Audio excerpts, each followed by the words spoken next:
Hello. Hello. Hello. Welcome to my world, YouTube. Hello and welcome. It's a windy day today in Springwood.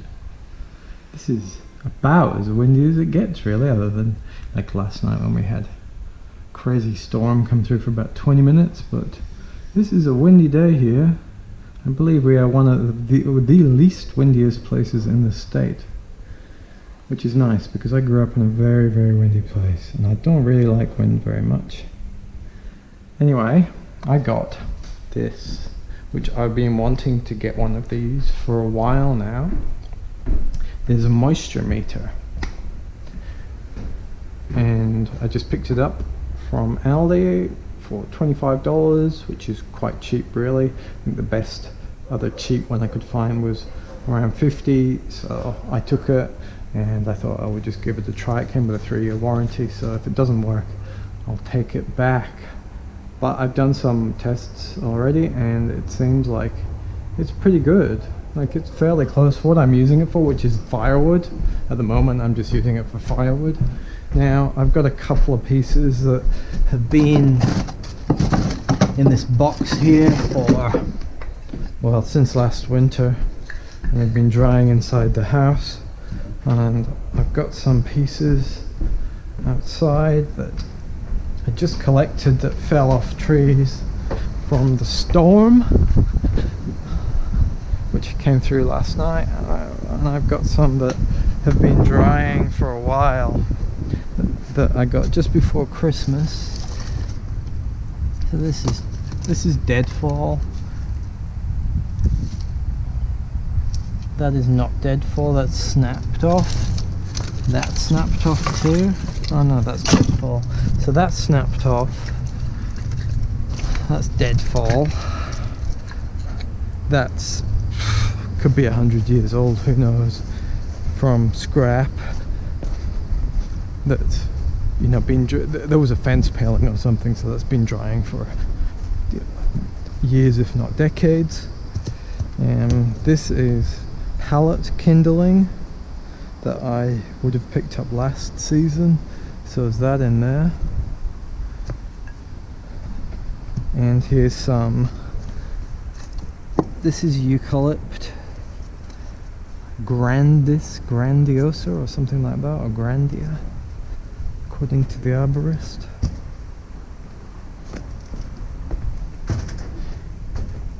So this is kindling from last season.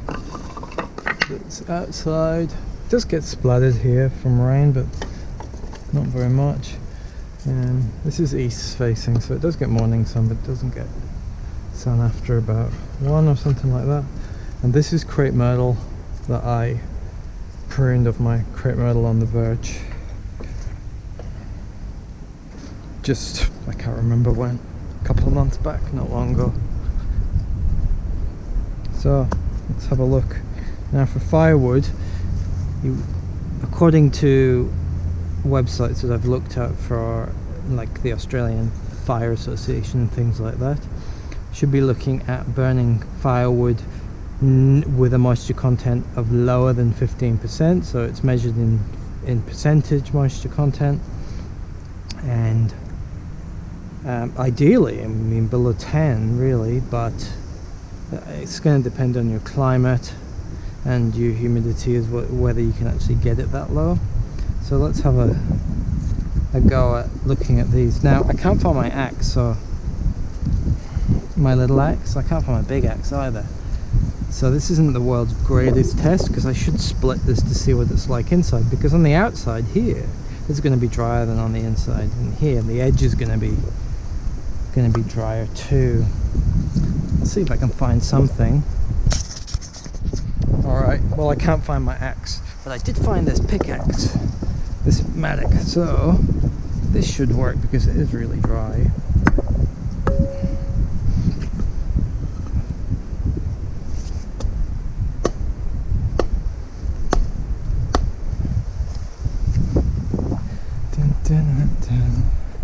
That was a total fail. Try this. Not the greatest piece of wood for Okay, here we go.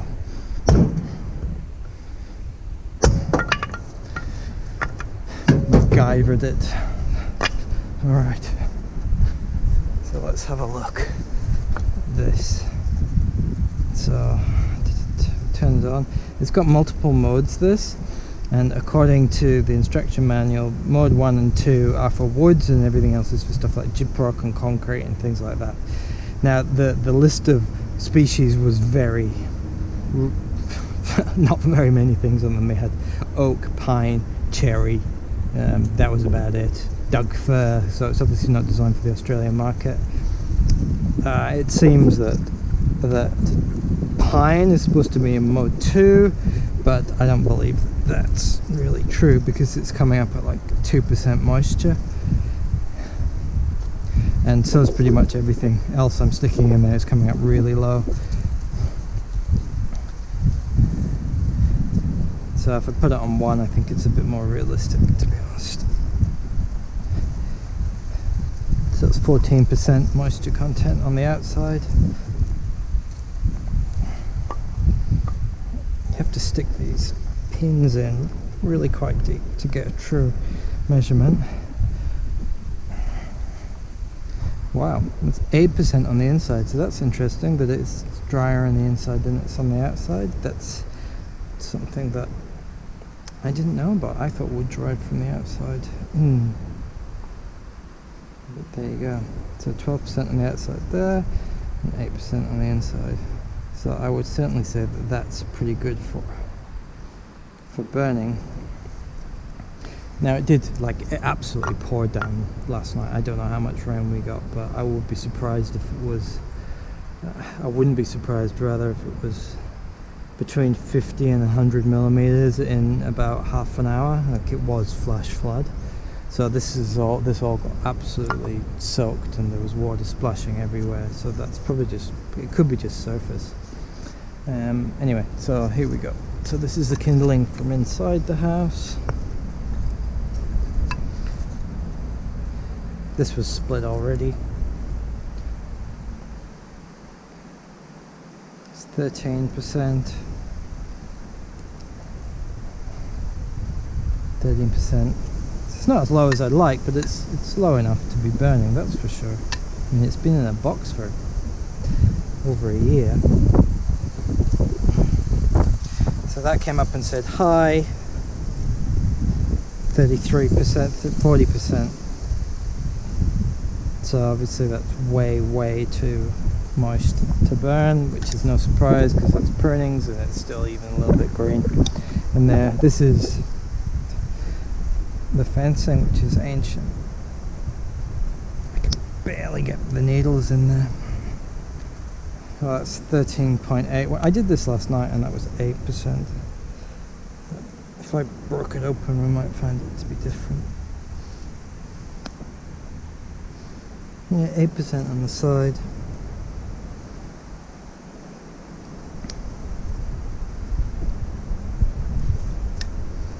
This is deadfall. Let's just break it in half and see if the middle is easier to get into, because it's eucalypt and it's pretty damn tough.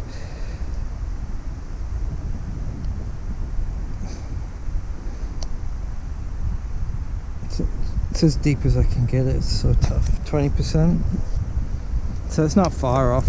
I reckon that's just, just from being exposed to the elements, that it's still a little bit moist. And that's probably fallen off a tree last night because it was on the ground in a kid's playground, and big pieces of wood are not usually around on the ground in playgrounds because they get picked up by the gardeners that come through once a week. There was a lot of stuff on the playground which I took. That leads to 0. Oh, this is so moist it's just even touching it. So 43%. I mean, this is wet to the touch, this stuff, so it's no surprise there. Like I said, I would love to get inside this, but I just can't find this axe, and that makes it really hard to push into too. Come on up, bit of wood in there.